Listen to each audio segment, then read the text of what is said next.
In today's world, education is often considered a fundamental human right. Perhaps the Bible touches on this, stating the idea: how much better to get wisdom than gold. To get understanding is preferable to silver. Proverbs 16:60. The most important word within this definition is quality. It is not enough for education to be accessible. It must be an education that takes into account the personal backgrounds of its students, their lives outside the classroom, in order to provide them with the resources necessary to thrive inside the classroom. Knowledge can be categorized as a gift, but rather should be positively consumed everyone's mind. The world should hunger for knowledge. Let's take a deeper dive into the reality of education access, as well as the leading cause and effects. Praxis has allowed our class to become more grateful, aware, and careful with what we have in our lives. We must explore the whys of limited access to quality education and its devastating impact on both individuals and communities.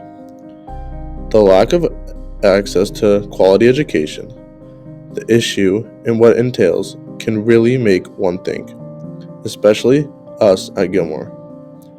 A lot of us take Gilmore for granted, but after researching about this topic and realizing how real the issue is, makes us really cherish what we have.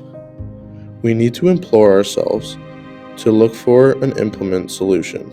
But first, we must ask ourselves, do we have the courage and motivation to seek the truth and effect change for the common good to achieve solidarity?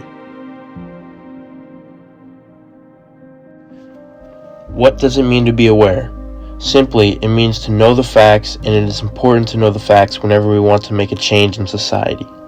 Mrs. Williams, who is the Program Director of Education at the Cleveland Foundation, did an interview with us and told us some of the most important facts about the lack of access to quality education. The most important thing that she told us was that poverty is the main cause of the lack of access to quality education. Students from low-poverty high schools were more than twice as likely to earn a degree within 6 years of high school graduation as their counterparts from high-poverty schools. Children from high-poverty areas are also less likely to complete high school and get a diploma. Since these children are less likely to get a high school diploma, they are also less likely to find a well-paying job to help them and their families escape poverty. This is known as the cycle of poverty, which goes like this. A child is born into poverty, so, therefore, they have a worse education and a less likely chance of graduating high school, which then causes them to struggle to find a good job. So therefore, they don't escape poverty, and then their kids are also born into poverty, repeating the cycle. As said in Hosea chapter 4, verse 6, "My people are destroyed for lack of knowledge." This Bible quote correlates perfectly with the lack of access to quality education caused by poverty, because without proper education, people in poverty's futures are destroyed, and after they are destroyed, it is harder for them to rebuild for their children. Another huge cause of the lack of access to quality education, which is also linked to poverty, is working instead of schooling. Over the world, 300 million children between the ages of 5 and 17 need to work to help to support their families.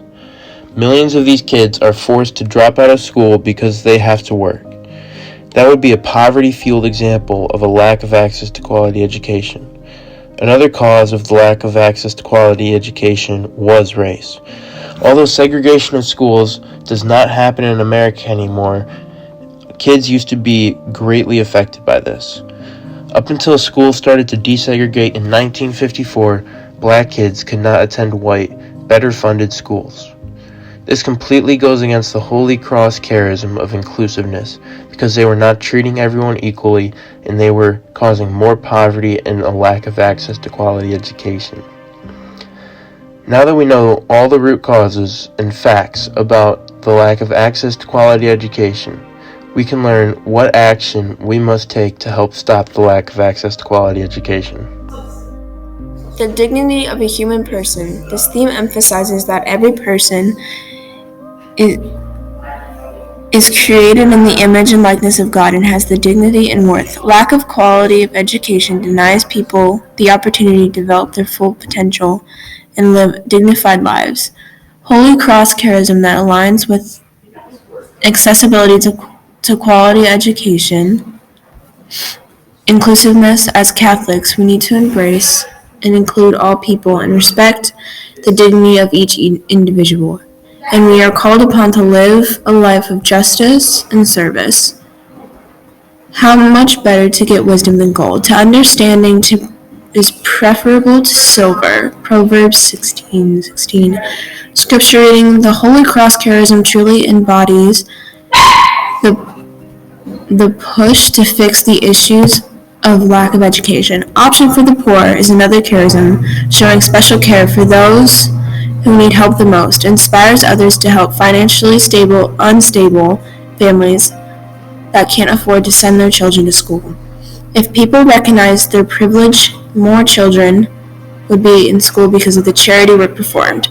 Giving access to more people also incorporate the charisms of inclusiveness. The document states, Popularum Progressio, basic education is the first objective for any nation seeking to develop itself, which supports the need for available school systems everywhere. The Pope addresses many other problems regarding the development and funding, but states that the illiterate is starved spirit, points out the inequalities. Hosea 4:6, my people are destroyed for lacking knowledge. Scripture reading. Due to the minority groups adversely affected by this injustice. The historical structures at the heart of this injustice that have not been compensated for, and the political and governmental policies that reinforce injustice. Various research studies have presented evidence of implicit systemic bias in teacher explanations of Black students. Non-Black teachers were found to have lower expectations of students of color as opposed to their Black counterparts. In an interview with Dr. Carmen Stewart, the Vice President of Programming at Seeds of Literacy, a nonprofit organization that provides free basic education to adults in the Cleveland area, it was stated that there exists a psychological threat called stereotype threat that creates an atmosphere in which faculty does not expect students to perform well due to racial bias, and that atmosphere negatively impacts students' scholastic performance. This threat again disproportionately affects people of color. Additionally, in an interview with Ms. Williams, the program director of education at the Cleveland Foundation stressed how much a factor poverty plays in the lack of access to education. Compared to students who attend schools in high poverty areas, students who attend schools in low poverty areas are significantly more likely to graduate with a degree. Students from low poverty high schools were more than twice as likely to earn a degree within 6 years of high school graduation, 53%, as their counterparts from high poverty schools, 21%. Children who are born into poverty must attend underfunded schools and are unlikely to complete high school or achieve a diploma. Due to their inadequate or non-existent education beyond high school, they have a lower chance of obtaining well-paying jobs and breaking the cycle of poverty.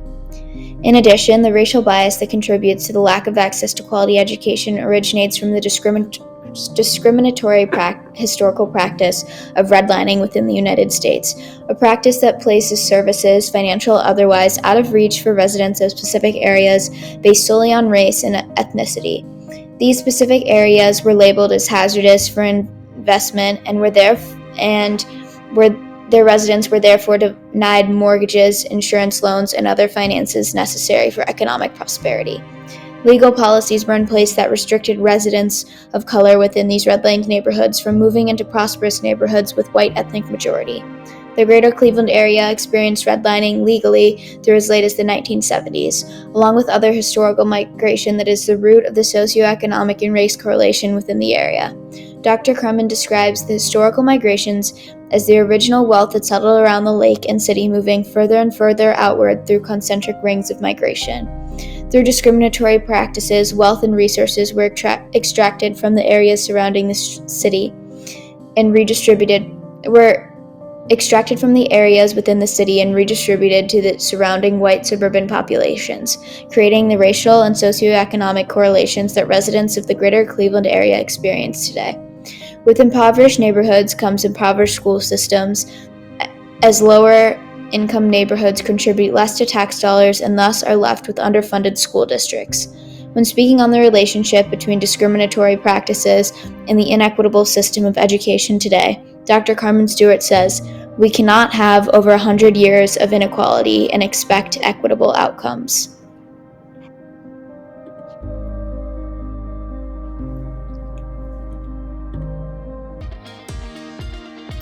In order to embody the praxis cycle and live out the Gilmore Academy mission, as well as the charisms, our group took action. However, some solutions require the voice of higher authority in order for there to be a change, which is a piece of advice that we learned from an interview with Mrs. Helen Williams, the Director of Education at the Cleveland Foundation. Now, what does she do with this position? Mrs. Williams explains that she makes decisions on who and what to do in order to better the issue that we are learning about, which is lack of access to quality education. We asked Mrs. Williams, if you could give us any piece of advice on how to make a change, what would that advice be? And she responded, a primary issue that every person is capable of solving themselves is the bias that they have when looking at quality schooling. So with this advice, and our minds now completely open to any idea of education, we brought our attention to the Malachi Center in downtown Cleveland, specifically an after-school program they hold. For parental guardians who need a little extra help with caretaking for their children, this program is here. It provides after-school tutoring, academic support, social-emotional skills programming, and enrichment for youth in grades K through 8 free of charge. So after calling the center and asking if we were able to help, they were more than willing to let us donate new items for the children. We were sent a list of items to accumulate: bubbles, playground balls, glue sticks, scissors, gel pens, markers, prize store items, and snacks. We then brought the items in a big box to the center. When we arrived, the play area for the children felt dull and out of date. The brand new donations we brought gave new life to the room with bright colors. The kids were thrilled to see this.